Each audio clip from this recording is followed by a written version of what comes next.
Okay, here we go. Stand by. 3, 2, 1, action. Assume nothing. Brash, bald-faced blasphemy. Question everything. I find it extremely hard to imagine. Open your eyes. It is quite all right to be an atheist. The fastest growing group of people in the country has been measured as being those who have no belief or who are atheists. You don't have to be apologetic or quiet about it. Challenge the opposition. You see religion on 100 fronts losing the argument. And start thinking.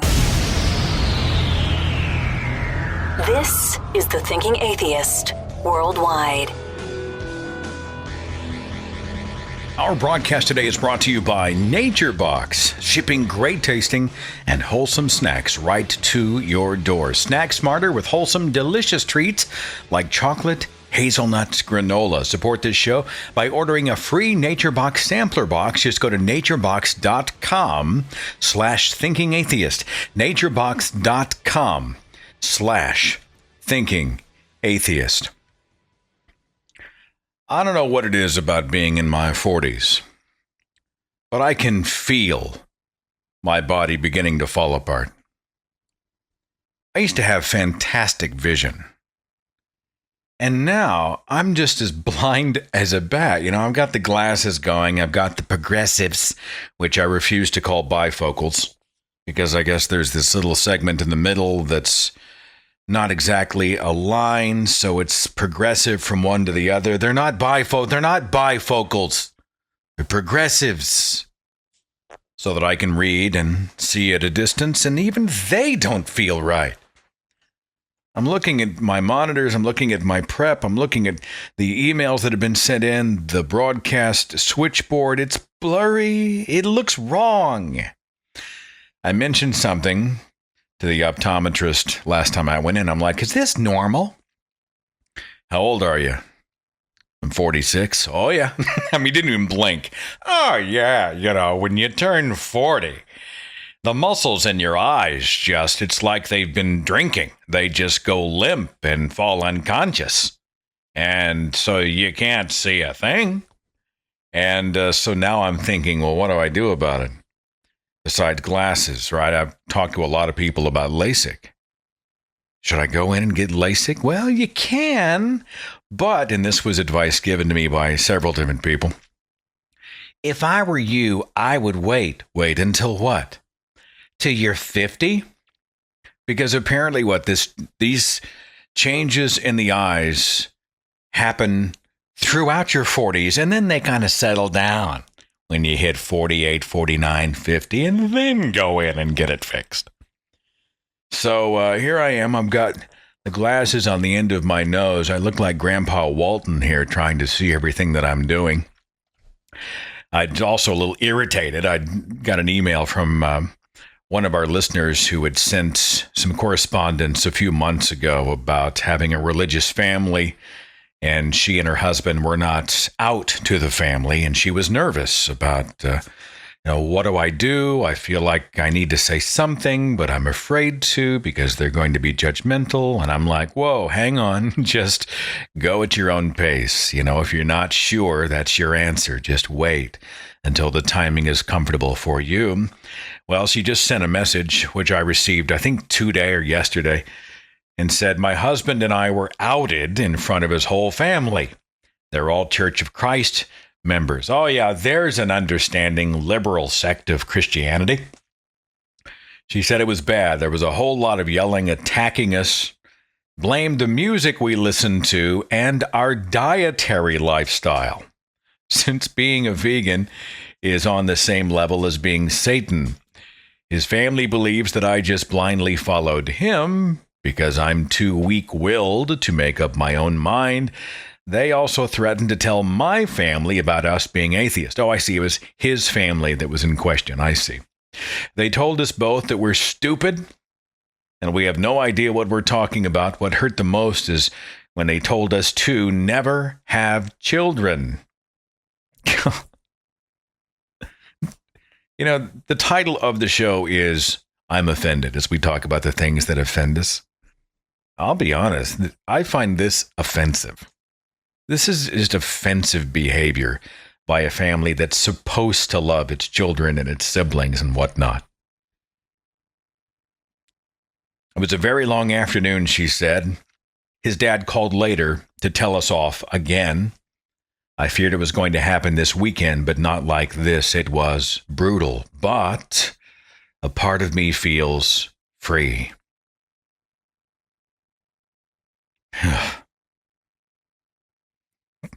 The worst of damage done with the best, quote-unquote, best of intentions. You're stupid, you have no idea what you're talking about, and whatever you do, don't have children.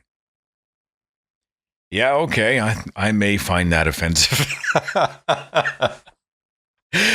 We're going to talk about offense. What is offensive? What should be offensive? Is it my fault that I'm offended? Is it your fault? And we'll take your calls as well, plus your emails. I've been following the news. I'm embarrassed because whenever my home state of Oklahoma makes the news, it's never something laudable. Some scientific breakthrough happened in the state of Oklahoma. Dun, dun, dun. You know? A human rights victory was had in the state of Oklahoma. It rarely happens. I guess we did have some headway made when it came to gay marriage. But this guy wants to take us a step backward. Oklahoma Republican Todd Russ, who's a state rep, filed House Bill 1125, which would render invalid the marriage licenses of all non-religious people. His bill says that marriage would require approval by a preacher, a minister, a priest, a rabbi, or an ecclesiastical dignitary. What is that? Essentially, adherence to some form of Christianity or Judaism. And of course, this sets off the debate about what is marriage.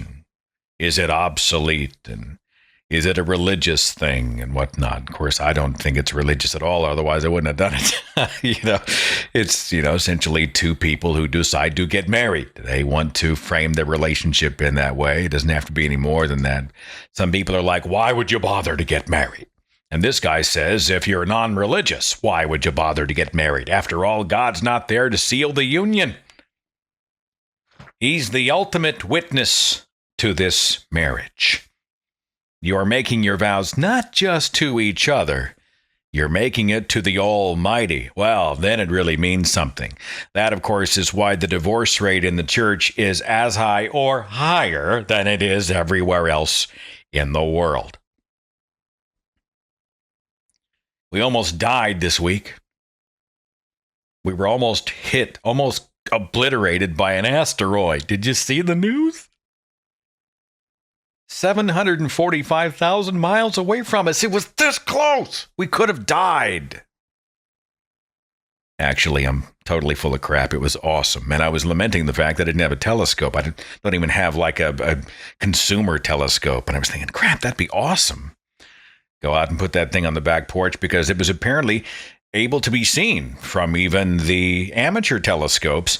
They discovered that this asteroid, which is the size of a mountain, has its own moon. And it was as close on Monday to the Earth as it will be for the next 200 years. A little bit awesome science going on this week. It wasn't long ago, and this would have happened, and humanity would have never known about it.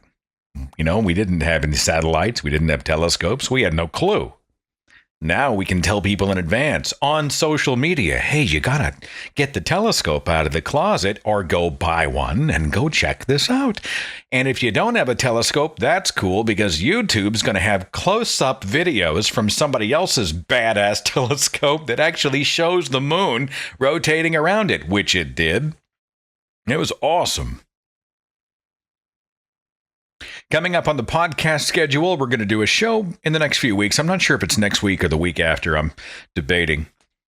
It's called I'm Afraid of Death. Not to be morbid, but I hear this from time to time from people. Religious people, non-religious people, just people. They think about death and they freak a little bit. They get queasy. They They get nervous. They dread the idea of death. Many people fear death. I'm afraid of death. So we'll talk about the fear of death. What's your perspective on it? Does it scare you? Does the idea of having a short temporary life liberate you? What's your perspective? You can send those emails in to podcast@thethinkingatheist.com. I have it scheduled for the 10th of February. I've been moving some podcasts around. I've got all the stuff going on. I will get to the topic here in a minute, but look, you're like my bartender, right? So we're just talking. Let me just unload on you for a little bit. It is an exciting time for me. I'm real close to getting the new book out. We are this close to getting on a plane to go to Australia for the Unholy Trinity Down Under tour. That's going to be starting in Brisbane on March the 12th. We're going to do Brisbane, Sydney. We start in Sydney, then Brisbane, then Melbourne. You can go to unholytrinitydownunder.com for tickets and details on that. And it's, getting ready for that. I haven't even started the presentation. Now we're talking to an audience that, they're not just out of my state. They're not just out of my country. They're on another part of the planet, and so to prepare material for an environment, I don't know what their politics are like. I don't know what, what's the conversation like every day. I don't want to bore anybody. I just want everybody to have a good time. There's so much pressure. So I'm working on that. And I've had kind of a brain cloud. You ever have that? I didn't sleep great last night. And I just woke up just kind of stupid. Everything seems to take a little longer to formulate in my brain before it comes out of my mouth. And of course, I'm dreading the idea of going on the radio and potentially embarrassing myself in front of everybody. So, tonight, if you hear a long pause, it means I'm seeking the next word in the sentence. And, I'm like Robert De Niro in the film Awakenings. He had that condition where he would just sort of get caught on a loop and then he would just get stuck and someone would have to restart him. That will be me tonight. Also on the podcast schedule coming up, one of the founders of the Christian rock band, the Newsboys, just came out as an atheist. Now, he wasn't with them when they hit stratospheric fame. He was gone before that time, but he was one of the founding members. Well, he just came out. He had an article in the Huffington Post and some blogs on Patheos about it. And he's going to do a show with me. We're going to talk about the Christian music scene. How many Christian artists, quote unquote Christian artists or backup artists or whatever, studio musicians, how many of those people are actually non-believers? Should be an interesting behind-the-scenes look. And also, I've got a show coming up. I'm calling it The Debunkers, as we talk about a lot of the crap that's out there that passes for science. We'll talk about, homeopathy, and we'll talk about acupuncture and Dr. Oz and, whatever else happens to come up. And I've got some great guests, sort of a panel for that show. James Underdown of the Center for Inquiry is going to be there. The Skepdoc, Dr. Harriet Hall, is on the roster. And Yvette Guinevere, she's a chemist and popular skeptic, probably better known as the Science Babe, going to join us. So we're going to be debunking. That's coming up in the month of February. So lots going on. Okay. Before we get into your calls and emails, a quick shout out about NatureBox. I had an email from Helen. I did not solicit this. She sent it on her own. And she said this: when my sister had her first baby a couple months ago, I gave her a NatureBox subscription. It's been perfect. She gets the box on her doorstep without having to go out to the store. That's good snacks when she's up in the middle of the night feeding the baby.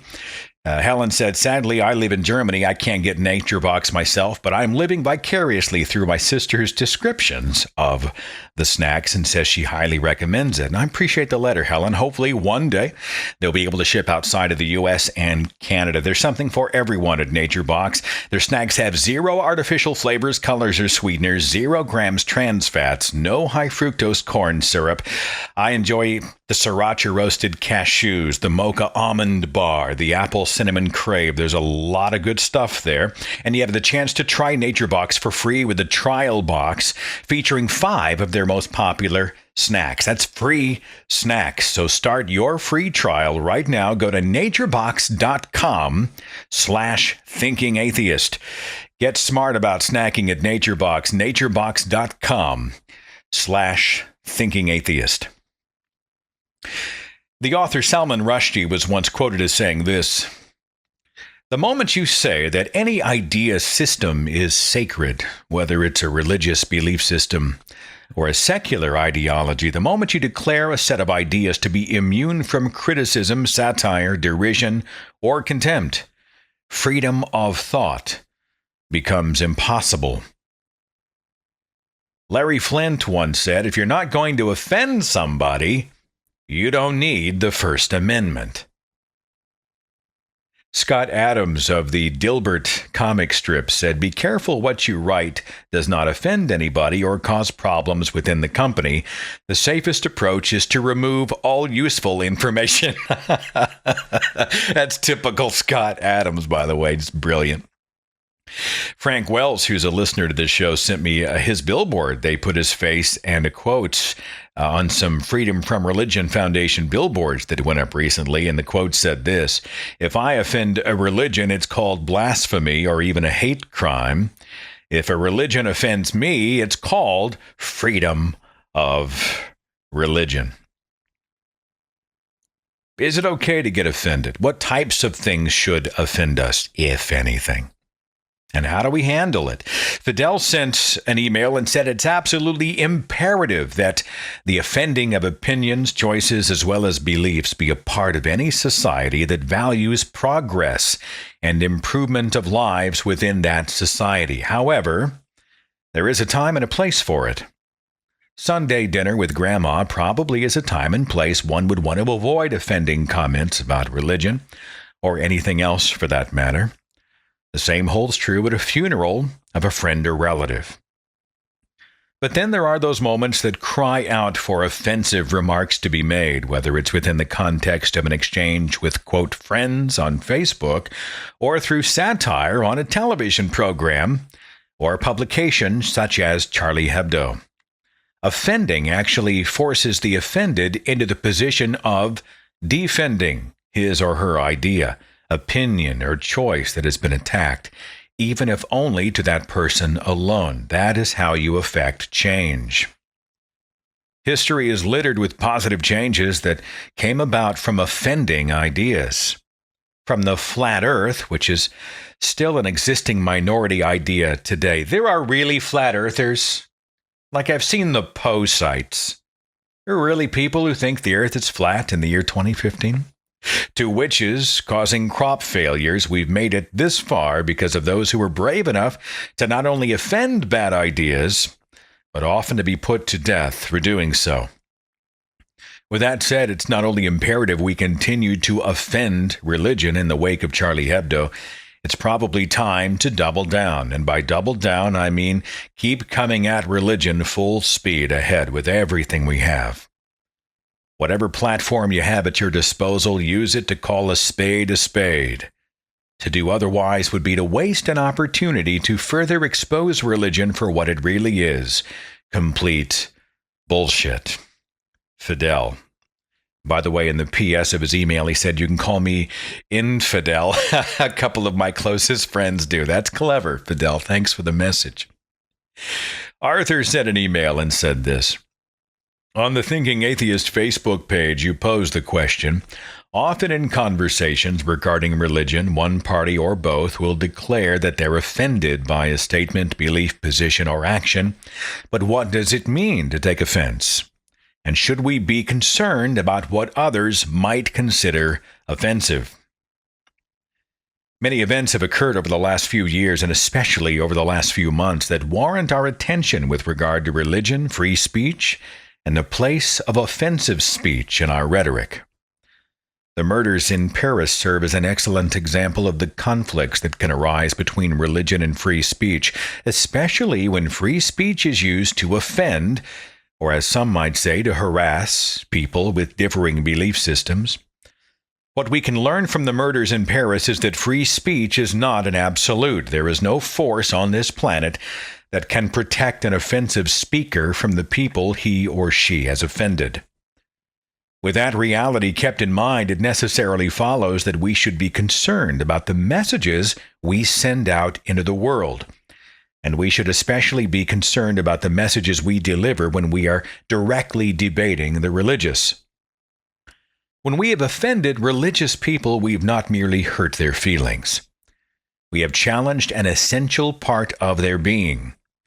As essential as homosexuality is to a gay person, as essential as race is to a person of color, it is not hate speech in the explicit sense, but the use of offensive speech, such as calling religion a mental illness, expresses an implicit lack of respect for the person who we are debating.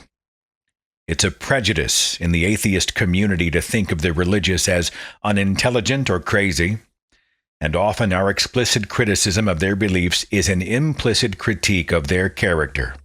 Now, some atheists are cold or even hostile in their treatment of religion and its adherents, but many more atheists are compassionate and display a thoughtful understanding of both the content and the thought processes which underpin religious belief. Many atheists were once adherents of the same religions they now denounce, and it's become increasingly clear to them that to demonize religion is to demonize the adherents of that religion, adherents who are friends and family, classmates, and co-workers. In a perfect world, we could say anything we want without fear of the consequences of our actions, but in reality, the consequences have only become less noticeable. As the ideals of liberty, democracy, and secularism make their way across the world, the official punishment for heretics and blasphemers, imprisonment, torture, the death penalty, etc., fade away, but there remains a sense of hostility toward atheists and agnostics, especially those who deliberately provoke those of faith. Sometimes that hostility manifests itself as violence. And as intelligent human beings, we ought to try to do everything in our power to prevent unnecessary violence. What I propose is not that atheists cease and desist their use of offensive language. That's something I have no right to demand. However, it's my suggestion that we argue smarter, use arguments that demonstrate errors in logic rather than witty and often false one-liners. Use arguments that demonstrate an understanding of the subject material rather than demonstrating an attitude of I'm right and you're an idiot. In formal debate, there's no need to antagonize the opponent or his or her belief system with offensive language. If the atheistic position is correct, it will stand on its own merit without the need for hostile remarks. In fact, the use of offensive language only detracts from the argument, and in all honesty, it makes the atheist look not only childish, but foolish and uneducated.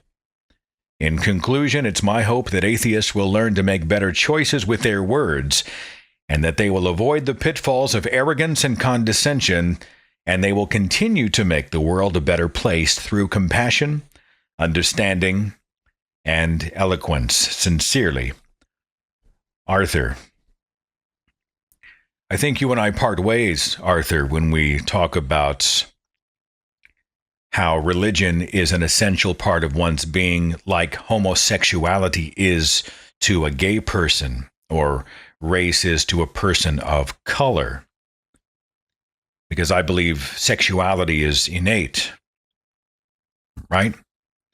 I don't think one chooses who they are attracted to any more than they choose the color of their skin.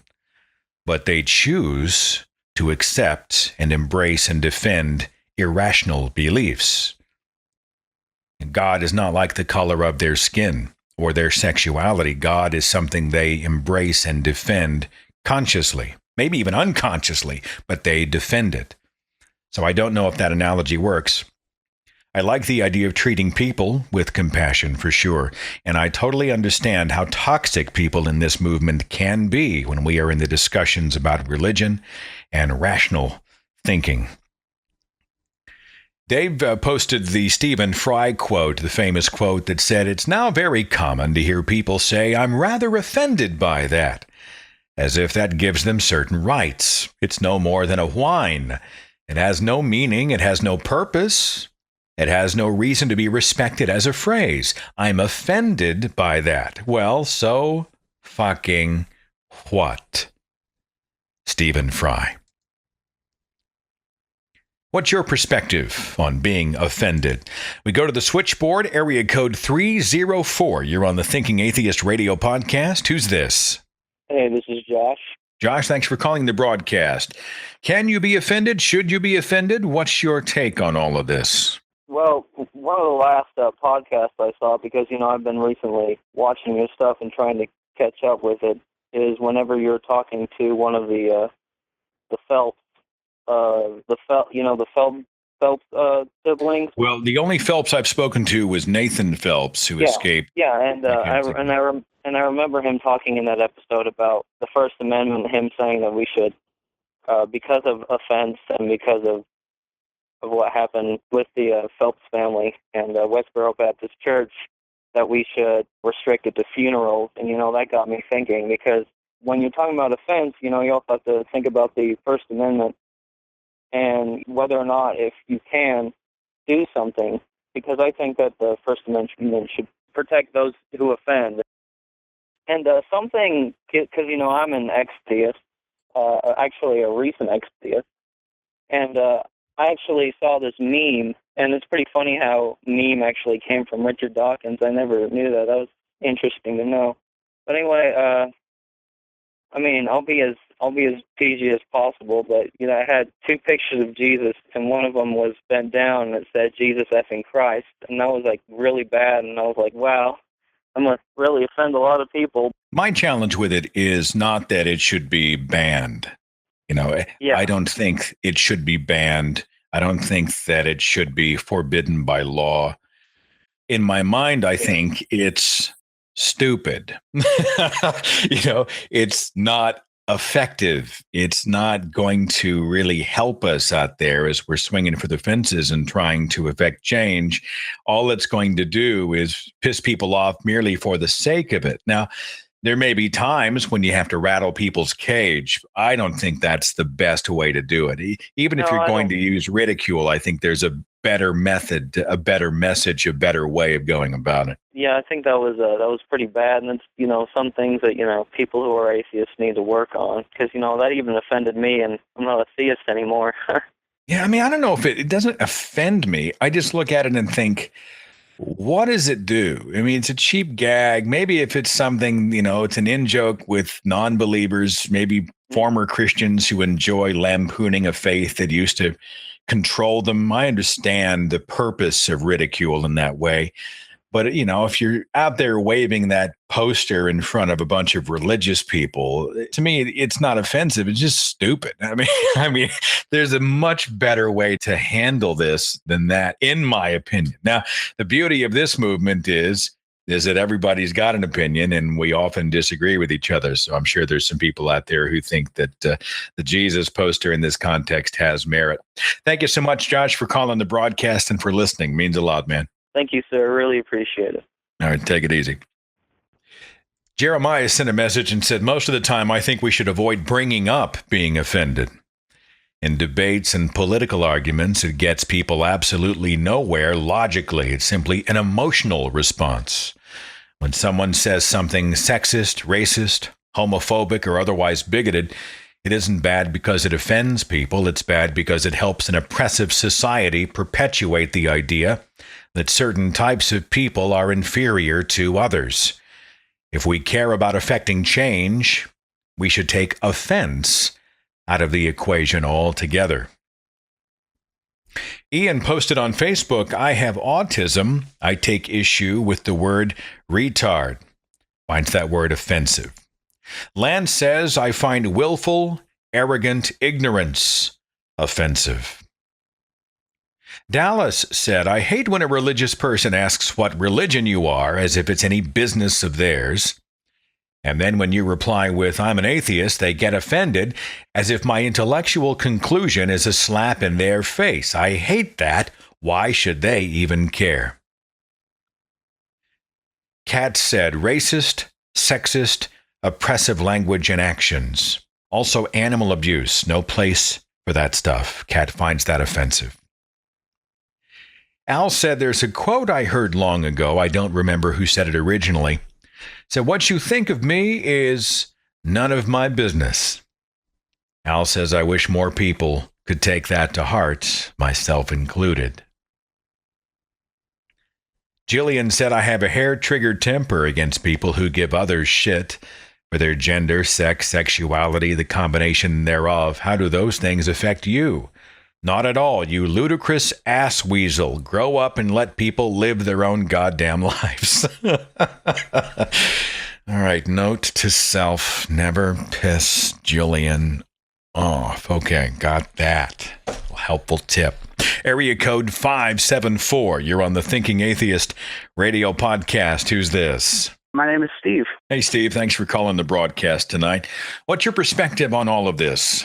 Well, I feel offending somebody or, being offended, I feel like it's a double-edged sword. And what I mean by that is when it comes to things like your religious beliefs or your ideology, I think offending somebody to a certain point could help spark a conversation that they may not normally have, which in result could get them to start thinking and which it doesn't always, but could result in either a change of heart or at least them getting a better understanding where you're coming from.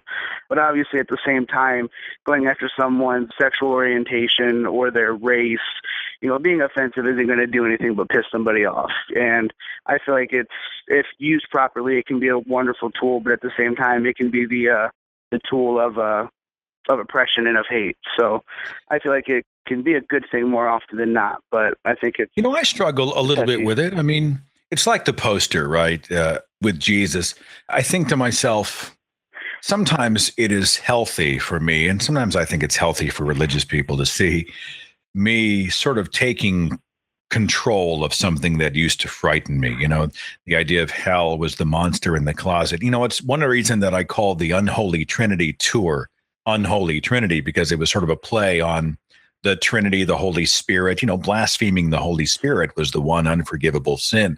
And so by tweaking the Trinity in this way, it's my way of saying this shit doesn't scare me, right? This is like, who's the comedian who said threatening me with hell is like threatening to punch me in my aura? You know what I'm saying? So, this is my way of, and I think sometimes it's healthy for people who have been trained by society to walk on eggshells around all of these sacred notions, to see the rest of this operating without fear. So I don't want anyone to misunderstand and think that we should not use ridicule when it's appropriate, when it's good. The question is, when's it appropriate and in what form is it appropriate? That's when things get kind of sticky, Oh, yeah. Well, like for a perfect example, I'm in the hospital right now. I'm in a Catholic hospital. And myself being an atheist, I asked them nicely to take the crucifix off the wall. Well, the nurse was giving me a hard time about it. She said, well, why would you ever want to do that? And I said, well, I'm trying to heal, and I don't feel comfortable with a half-naked dying man on the wall staring at me. And she got a look on her face, and that sparked a conversation. Well, the conversation ended with her understanding my viewpoint. She took my card. I'm a regional speaker for the Secular Student Alliance, so she took my card, and she's going to try to set up a time for me to come in and talk to her church. So, really, I feel like it's something that can be useful. I spun it around. I kind of offended the Jesus statue, but in return, it sparked something positive out of the whole thing.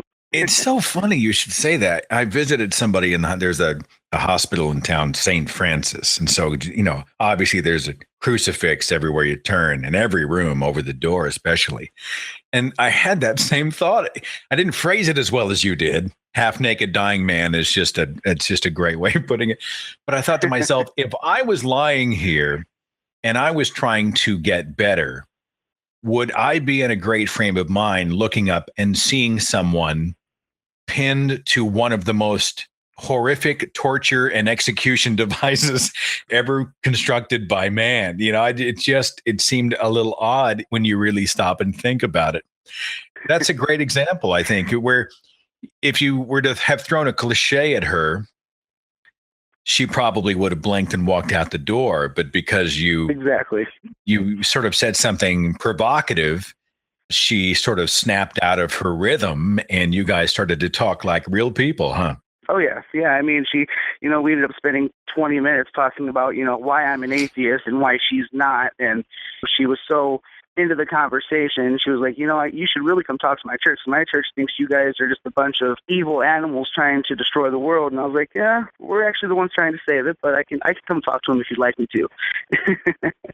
How cool is that? How cool is that? Are you doing okay? You say you're in the hospital. You going to be all right? I mean, you don't have to share anything I don't on the know radio. yet. I'm just checking on you here. Oh yeah, well I came in yesterday. I wasn't able to breathe and having chest pain, and they thought I was having a heart attack or something. Now they think I have a blood clot in my lungs. So I've been hanging out in the hospital listening to the Thinking Atheist podcast. Well, hopefully it has a healing, soothing effect upon you, my friend. And I wish you all the best in a speedy recovery, okay? Thanks a lot, Seth. I appreciate you, and I appreciate your podcast. Thanks for being an inspiration. Oh, you betcha. Take care. Thank you. Oh, my goodness. He's lying in a hospital bed calling the radio show. Thank you so much for that, by the way. And thanks for sharing that perspective. That's amazing to see somebody who probably 5 minutes before was like, atheists, they're all evil. They're all this, they are that, right? We're speaking in cliches. We're speaking in caricatures and stereotypes. And after you guys talk for a few minutes in a very real way, it goes beyond how are you feeling, but you actually start talking about things. And at the end of the conversation, she sees enough in you that she's like, some people would be interested in hearing you sort of talk about why you don't believe. That's pretty amazing, man. That's pretty amazing. Jamie sent a message and said, being told my marriage isn't valid because my husband and I are both atheists and have no children due to infertility. Find that offensive. I've had the marriage part happen, Jamie. Why bother getting married, Seth, if you don't believe in God? Claudia said, the notion that the right to offend is a justification to offend. You'll see people be colossal dicks about something or someone, and when someone calls it out for being offensive, they'll sneer, you don't have a right to not be offended. Yes, thank you, douchebag. I'm aware of that. But if all you can do to justify being offensive is the fact that you have a right to be, then you aren't a freedom fighter. You're just a dick. It's funny how we become much more concerned with the right to offend when the offended are the religious, but oddly silent when the offended are the LGBT community or fellow atheists. We must defend the right to offend, but we should not mistake that right for a justification in and of itself.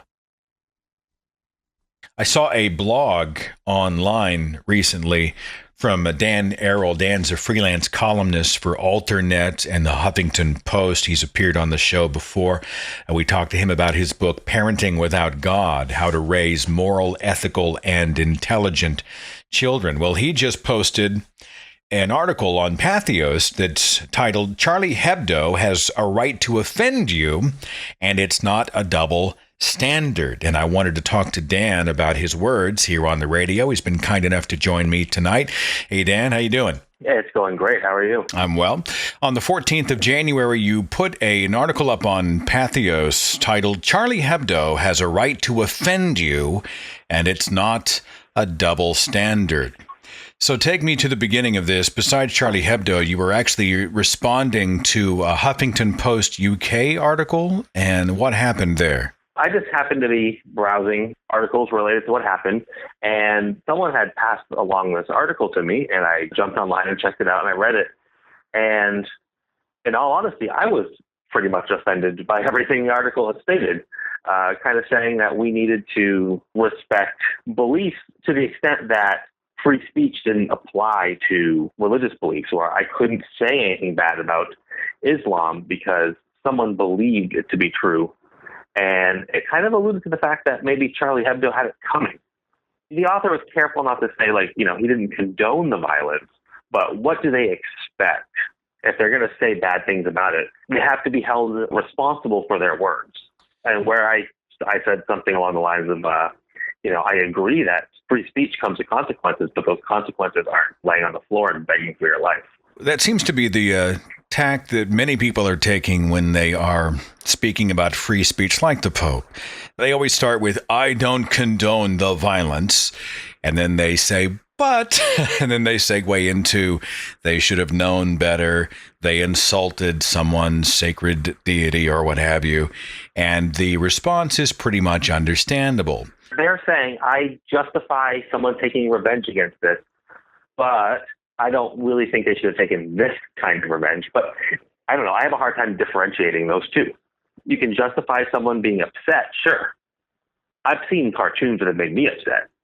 But my response is to use the written word or my voice to say, I don't agree with this. And I would think it would be fine if the Pope had come out and said, you know what? People have the right to be offended by this, but here's the actions they need to take. Not, people are going to be offended by this. They shouldn't say it. And then make an example of, if you say something bad about my mom, I'm going to punch you. Because right there, I don't condone violence, but here's an example where I'll use violence. Forgive the broad question, but what's your take on offense, taking offense, giving offense, whatever? I think in most cases, offense is taken. I think this day and age, a lot of people choose to ignore really stupid forms of offense. And to be offended by Charlie Hebdo cartoons means that you didn't really, number one, understand them. But number two, even if you just look at them and take them for face value, there's nothing really there to be offended by. And if you are a Muslim and you see Muhammad depicted that way, you choose to make that an offensive statement. You could just walk away from it and never let it bother you. It doesn't do anything to affect your life. So it's kind of a silly thing, I guess, to be offended by, in my sense. Maybe the way to phrase it is, if you are genuinely supporting free speech, you are essentially supporting the right of another person to be an asshole. Is that kind of an accurate way to say it? That is perfect. Yeah, I defend free speech, which means you have a right to say really idiotic and hurtful things to me in the same breath that I'm going to say possible things that offend you. I'm going to bash religion. I'm going to bash certain beliefs that people hold, but they are just as equal to come back to me and say, I think the fact that you think everything comes from nothing is really stupid and you're an idiot. Do you think we've become a hypersensitive culture? That's the accusation, political correctness. Everybody's walking on eggshells. We're all so ready to get ourselves in a snit over things large and small. Do you have a perspective on this? You want to go there? I realize it's sort of a hot button, so it's tricky. And I do think that, yes, to an extent we have, where we do kind of look to be offended more than we used to. But the problem is it's mixed into a same culture of being more aware. So we're becoming more aware of things we say that are hurtful, like towards women, towards minorities, where we may not have been so aware of it before. But at the same time, that's given permission for other groups to kind of be offended when there really is no offense there. It makes you a little gun shy sometimes. You're afraid to address some issues, to say some specific things for fear of not what is implied, but what is inferred, how people receive you, what they think you mean. I'd like to see us be able to discuss, some hot topics, some sensitive issues in a way where we can tap those sensitive nerves without people sort of believing that we're doing so with ill will. I don't know if that makes any sense or not, but yeah, and it's really frustrating, especially in writing. When I'm trying to write something, I have to stop sometimes and say, like, wait, how can I phrase this where I'm posing a question for everyone to think about instead of just being offensive? Like, can I talk about this topic? And I've had to just kind of come to the conclusion that I have to throw all that out the window and just write. And if someone gets offended, I have to either something I need to address because maybe I was wrong, but that's how we're going to learn. We're only going to learn if we're willing to make that step. Yeah. And so if I say something and I realize, wow, this kind of topic really offends that many people, how can we address that together? How can I address it personally? Or is it just people looking to be offended? Sometimes too, I think, Dan, it speaks to education. It speaks to ignorance. They may be ignorant of just how offensive something might be. I'm not saying it's an excuse, but instead of jumping down their throat or calling them every name in the book or whatnot, from time to time, I think, if it was me and I said something that was grossly ignorant and offensive, I would want someone to come to me respectfully and say, hey, I've got some concerns here. This is sort of how I heard this. It's how I received it. It's how I think you sounded. And, could we explore that? And I think there's a way to diffuse a lot of these types of situations. Instead of pouring gasoline on them, we can go to the person who is being quote unquote offensive or has offended us. And we can say, look, I've got some concerns here. Can we sort of flesh this out? And I think we'd go, we've got a lot to learn about communication in this way. Yeah, I mean, really important is how we educate each other even. An example is in my book, I wrote about teaching our children about transgender and how to deal with, trans community and trans people. And I used the word in an early edition called transgendered. And I had two responses. One, hey, in the transgender community, we actually find transgendered to be an offensive term, and here's why. And then I got some people jumping down my throat, calling me a bigot, an asshole, everything. The people that yelled at me, I didn't learn anything from them other than that they're assholes. What I learned was when people reached out to me and said, hey, I thought you would like to know this. They educated me, and that word is gone from my book and my vocabulary.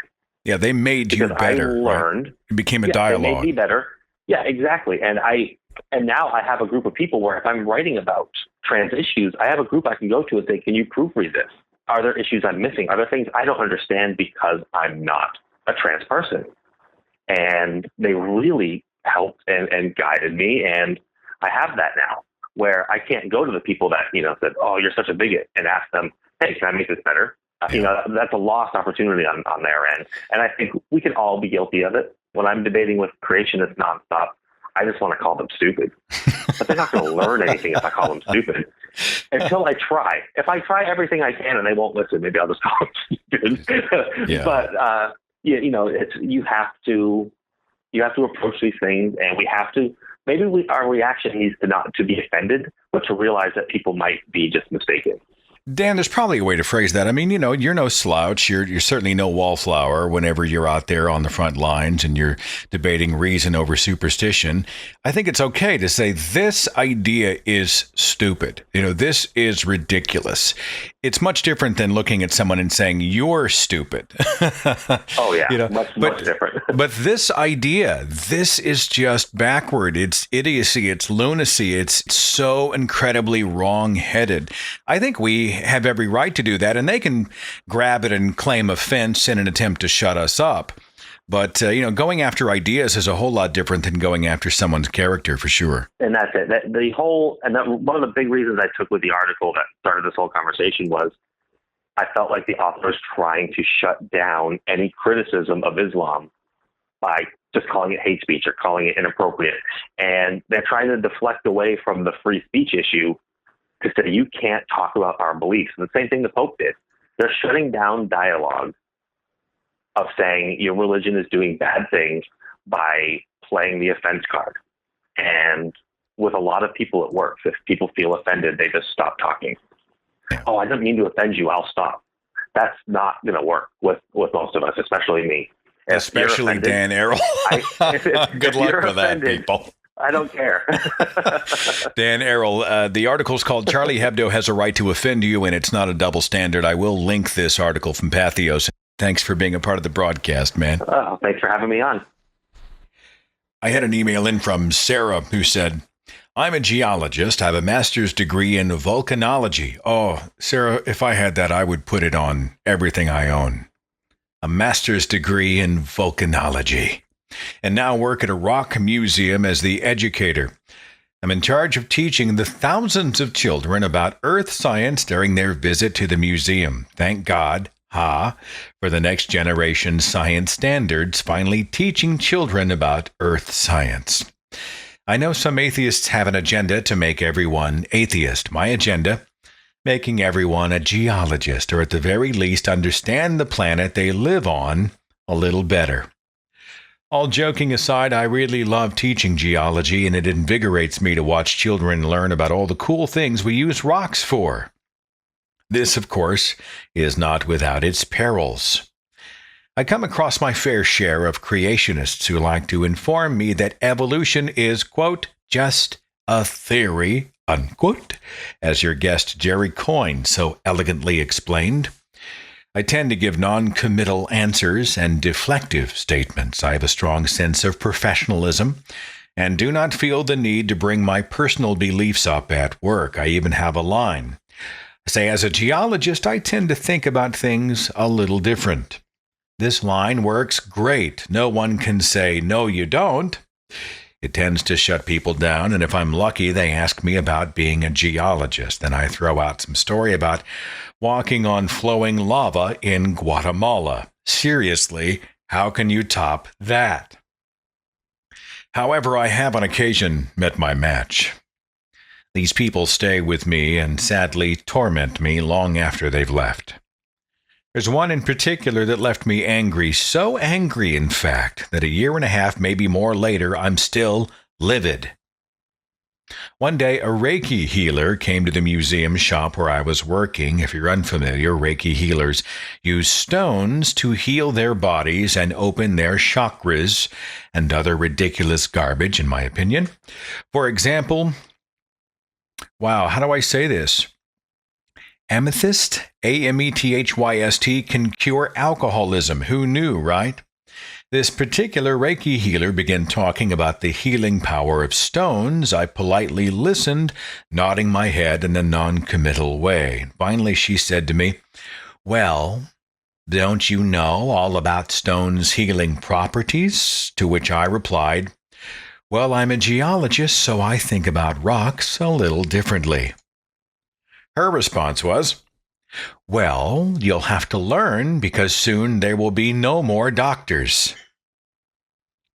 I said, there's not going to be doctors anymore, in a very skeptical manner. And her response was, yes, doctors are disappearing and soon there will be no more doctors and we'll have to heal ourselves using stones because it's the end of days. You know, Jesus loves you. And he wants you to be on his side. And Lucifer, he's coming and he's going to steal your soul. You better join up with Jesus because we want you. Don't be taken by Lucifer. Join us. We love you and Jesus loves you. Continue ad nauseum. When she finally stopped her tirade about my soul being stolen by Lucifer, she left. I was so angry, I walked away and burst into tears, not from sadness, but from complete and unequivocal anger. I was raised Catholic. Sadly, the Catholic guilt never really leaves. Also, for me, an irrational fear of the devil is his many forms. I hate all exorcism movies, and the devil in general scares me. No judgment, please, she says. And this woman had the audacity to come to my place of employment and insult me to my face in a place where I couldn't defend myself or my personal beliefs. I have no idea to this day what I could have said to stop her. I've just come to accept that there are desperately crazy people in the world, and a lot of them come to my museum. I work hard at keeping my emotions in check, but situations like this make me want nothing more than to rip people a new one. Fortunately, I have enough self-control to not react in front of these people. It's very cathartic for me to express these emotions with supportive people. I got your back, Sarah. We all got your back. She said, for this, I want to thank you for taking the time to read my email and allowing me to share this experience with an understanding ear. I understand your great perspective, and your show has helped me feel the support of other like-minded people. Sarah, we love science and we love scientists. When you were talking about healing stones, I thought you were going off into the whole New Age thing. When she pulled Jesus out of the hopper, that totally shocked me. You start getting into chakras and that stuff, and now we're in that weird nebulous, there's just a haze of incense over the entire story. And then she talks Jesus? That's a weird melding of supernatural beliefs. Bizarre. Adam sent me a copy of the Hitch meme that's been flying around the internet of his quote that says this: if someone tells me I've hurt their feelings, I say, I'm still waiting to hear what your point is. In this country, I've been told that's offensive, as if those two words constitute an argument or a comment. Not to me, they don't. And I'm not running for anything, so I don't have to pretend to like people when I don't. That's attributed to Christopher Hitchens. Area code 405. Thank you for waiting. You're on the Thinking Atheist Radio Podcast. Who's this? This is Steve. Steve, thanks for waiting. 405, that's Oklahoma, right? Yes, sir. We caught you there at Skepticon there in Edmond. Aren't. Are you guys based out in the Oklahoma City area or where? Yeah, we're right down the street from UCO where you guys are at. For a lot of the people who may think that Oklahoma is without hope and we should just be sort of, X-Acto knifed out of the rest of the country and written off, I will say that Tulsa and Oklahoma City, you guys have a free thought community that's just exploded. Red McCall and the whole group out there just done amazing things. And so you give me hope, my friend. You give me hope. We're talking about what does and doesn't offend you. What do you think? Well, my whole deal on it is even when I was a theist, the more educated I got, the less offended I got about certain things. And that's sort of like with being an atheist now, is that the more educated I get, the less I get offended about certain things. I get more frustrated about people's ignorance than I do offensive, or, being offended, sort of like them telling me that, I don't know what love is because I don't have God, or that I'm angry or whatever. I just get frustrated about the ignorance more than I get offended. And that's basically what it is that, the more education that you do get, the less offended you become, in my opinion. What do you think drives that? I mean, do you think it's because when you live in an emotion-based culture, right, you don't accept the Bible or the claims of God for intellectual reasons necessarily. It's more like comfort. And so your response to challenge is an emotional response. And when that shifts and you become more of a critical thinker, you're able to remove emotion, at least partially, from the conversation, so you don't have that tendency to lash out as much. Do you think there's merit to that? Oh, yeah, I do, because I think it's a self-entitlement thing, too, is when you're talking to some people and they get offended, well, they're self-entitled to blah, blah, blah, or whatever, and it's sort of like talking to theists, and they like to bring in children, and what do you think about your children going to hell like that, and I usually shut them down and say, no, we're going to stick with the logical part of it here. We'll take emotion totally and completely out of it.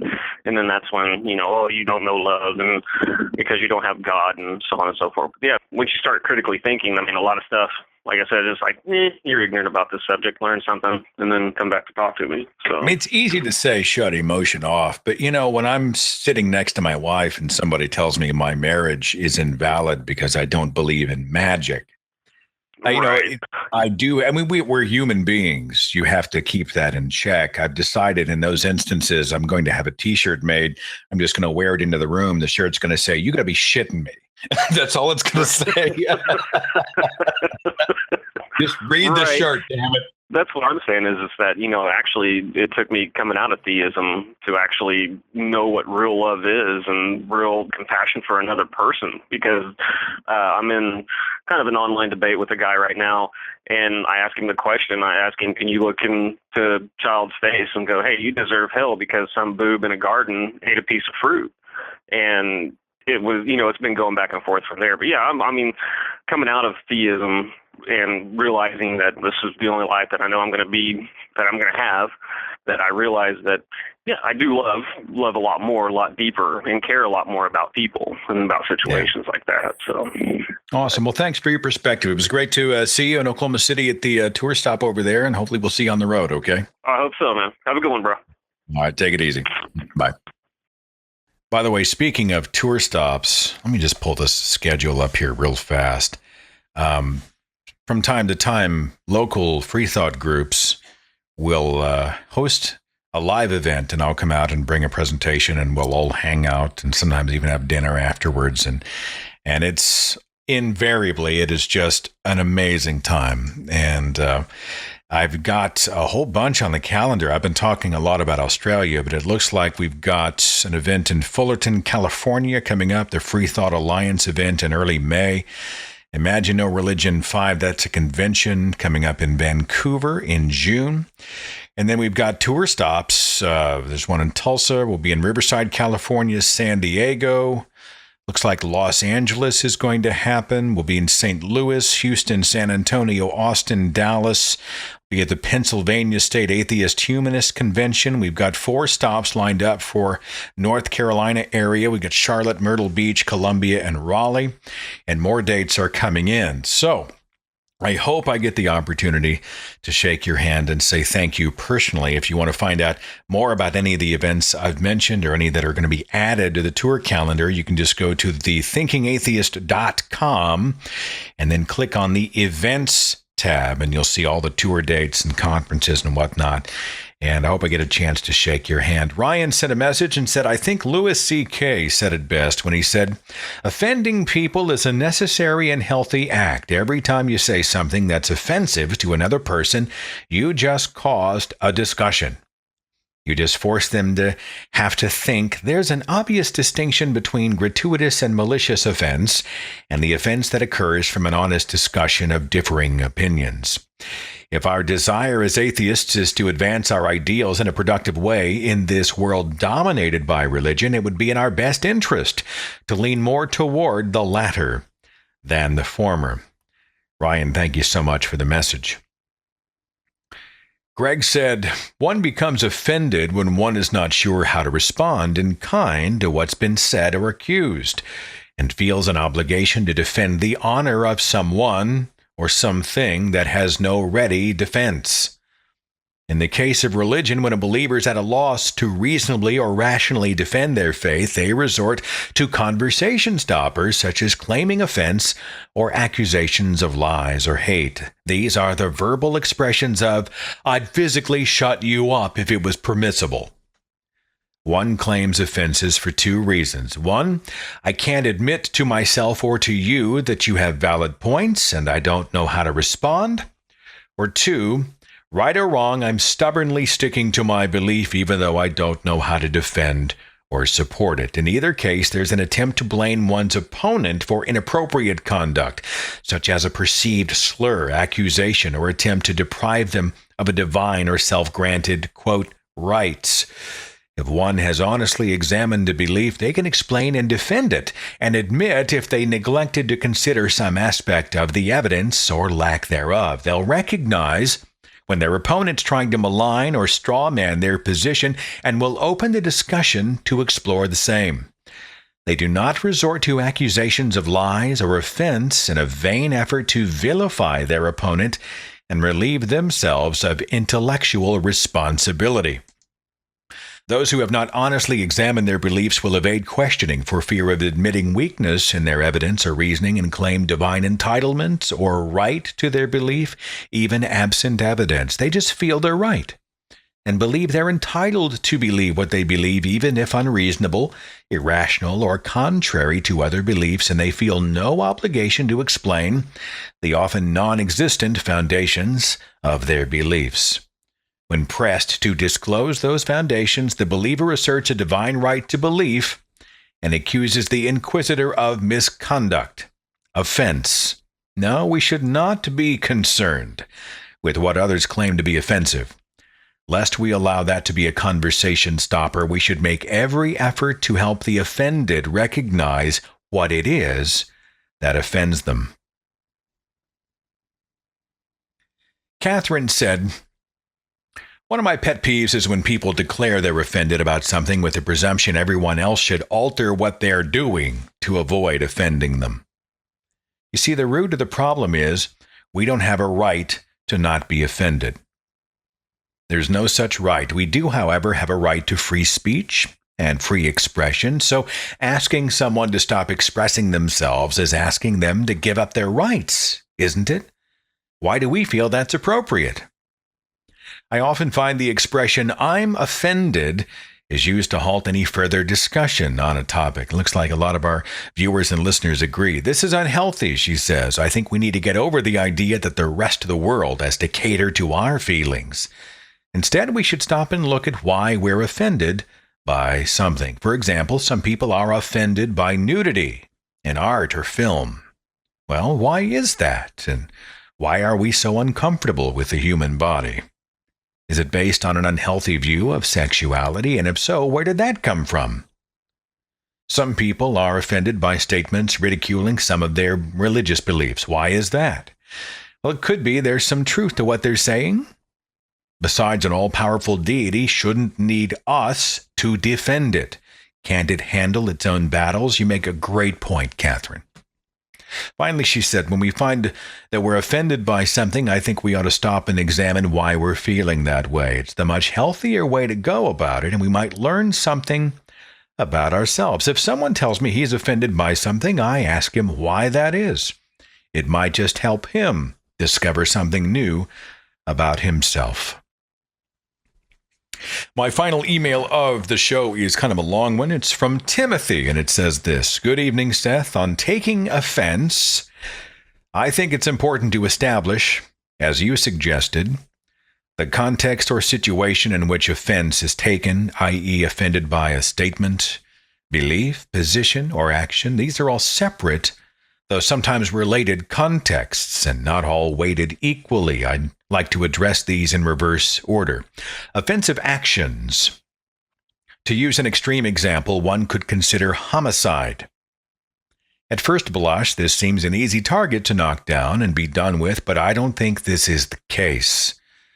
The reason, in my opinion, that societies the world over have different categories of homicide speaks to the reality that homicide isn't always so neatly cut and dried as thou shalt not kill.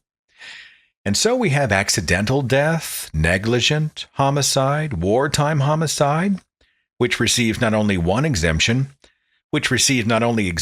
but sanction and approval, murder, etc.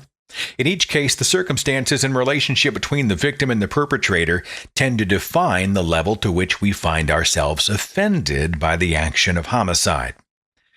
I would posit, however, that homicide is nearly always offensive. It gives offense to one's ethical and moral sensibilities. The obvious cases of outright murder and negligent homicide, because of the perpetrator's indifference to the lives of the victims, are fairly easy to categorize as offensive, since they speak to the reasonable expectation that no person should be deprived of their life who has not first threatened the life of another. But self-defense and wartime homicide are also offensive in that they force the killer, against their normal morals, to end the life of another by virtue of the other's real or perceived threat against their own life. They're forced into creating an exception to their own rule of not seeking to use violence against others. We give the person acting in self-defense approbation to kill because, given the circumstance, it seems they had little choice. That forced hand doesn't make the homicide necessarily less offensive, but I think it may assuage the guilt the person might feel for carrying out the deed. The point being that the one who feels offended may not always be the receiving party or their in-group. Sometimes, as is the case with many people in self-defense situations, the most offended party is the one who commits the act, by virtue of their being forced to do something which insults their own sense of how to treat their fellow human. One theme I've heard from some law enforcement officers and combat veterans is that they sometimes feel frustration, anger, and resentment toward the ones they had to kill, despite the fact that the person was actively trying to kill them. Thrust into an impossible situation, they're left with only all bad choices, but choices which must be made. No wonder it's traumatic. Now, homicide might be the most extreme form of coercion, but given the exigencies of some of the circumstances, I don't think it's always the most offensive. Rape, torture, abuse, and other forms of coercion against the helpless or innocent rise to a much more heinous level of offense than self-defense homicide. Generally speaking, one would rather sit in judgment of an outright murderer, rapist, or pedophile than someone who committed homicide during wartime, since the expectations of how we should treat fellow humans is clearer in those cases, and so the ability to make moral judgments about those actions is easier for us. That is to say, we are more easily offended by the obviously immoral than by the more nebulous. But again, the feeling of offense comes from the expectation that others are not meeting the reasonable expectations of how individuals should treat one another. Generally speaking, everyone thinks to some degree that to coerce or harm the undeserving or innocent is offensive, which leads to beliefs and positions. The beliefs or positions one takes can influence one's actions. In fact, they must. I treat these two together, although I do think they should be given more attention separately. For brevity's sake, I must address them joined. As a quick aside, I think it's important to note an example which may split the hair, as it were, fine enough for now. On abortion, Christopher Hitchens was notable among progressives and the left in his belief that an unborn fetus was a, quote, candidate member of the next generation, but also clearly and loudly proclaimed his position that women should have control over their own reproductive rights. His beliefs and position on the matter was characterized by nuance, if not ambivalence. Beliefs and positions inform and justify our actions as we see them. While most everyone who is not a sociopath will likely see the coercion of the innocent or the undeserving as offensive, humans have found rationales and created schemes for creating categories of just exactly who is innocent or deserving. It may be generally held that to kill children, rape women, enslave humans, or abuse sentient creatures is offensive. But when one applies the filter of belief and cultural positions to these actions, it becomes easier to commit what would otherwise be an offensive act if committed against one's own people. The creation of the outgroup category other gives sanction to the commission of those behaviors, driven directly by beliefs and positions which the recipients of those actions may still find offensive because they do not view themselves in the same debased way as the perpetrators of the deeds. And so, when Mengele, Mao, Pol Pot, the Manson family, the Green River Killer, etc. commit atrocities against their fellow humans, it's because they've created a psychological exemption for themselves by classifying their victims as other, and so avoid the feeling of offense, which they otherwise should normally feel. Meanwhile, the rest of us, either the sane or the not brainwashed, can see the behavior for what it is and are rightly offended by it. The beliefs may lead to offensive actions, but the beliefs themselves may be found offensive as well. Such beliefs, again, violate the generally, quote, normal presumption that humans should not violently coerce one another without just cause. And yes, beliefs can be offensive. If we take offensive to mean that an act or belief fails to meet the expectations we have of, quote, right behavior, then our brains, being the social monkeys we are, can interpret those things as insults or threats to our very selves. Whether they're actual threats or not is of no consequence. It's our perception of threat that matters when we activate our, quote, offended sensibilities. So offense and offended are really just emotional responses to outside stimuli. They're responses that give us a feeling of displeasure, discomfort, pain, etc., precisely because they failed to meet our expectations of what we expected of a particular interaction with some other agent.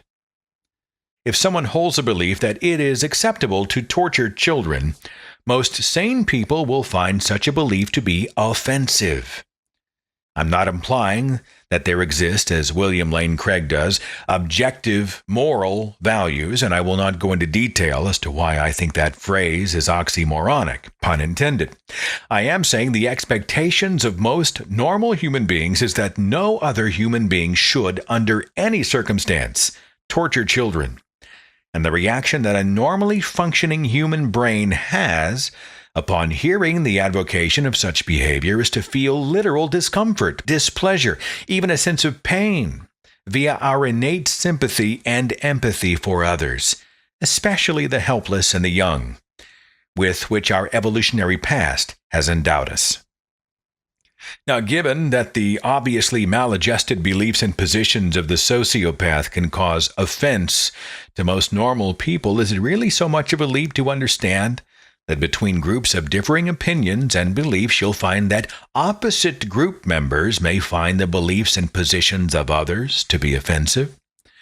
When you see that humans are somewhat narcissistic and project their own expectations onto others, even the most pedestrian and banal beliefs, like what someone eats, with whom they engage in mundane activities, what they wear, etc., can give rise to feelings of offense in those who do not hold those same beliefs or positions.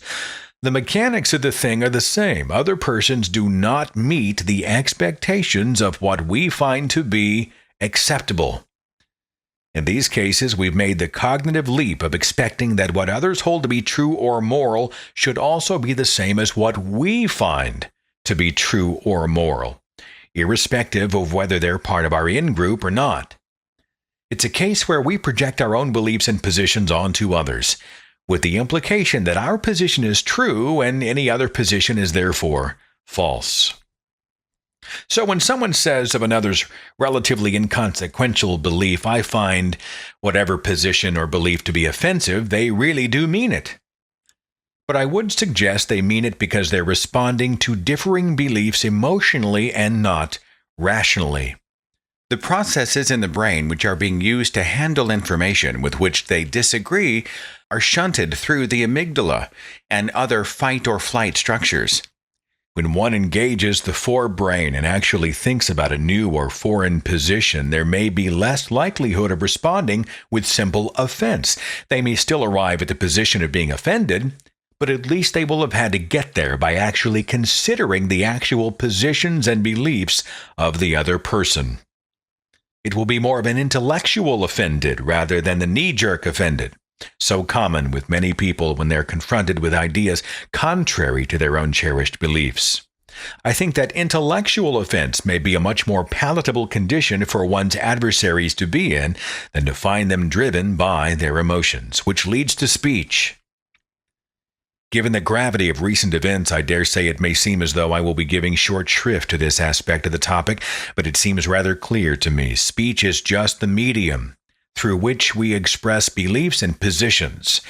Just as I find the literary works of the Marquis de Sade to be revolting and profane, it's because I find the ideas and actions which inspire them to be revolting and profane.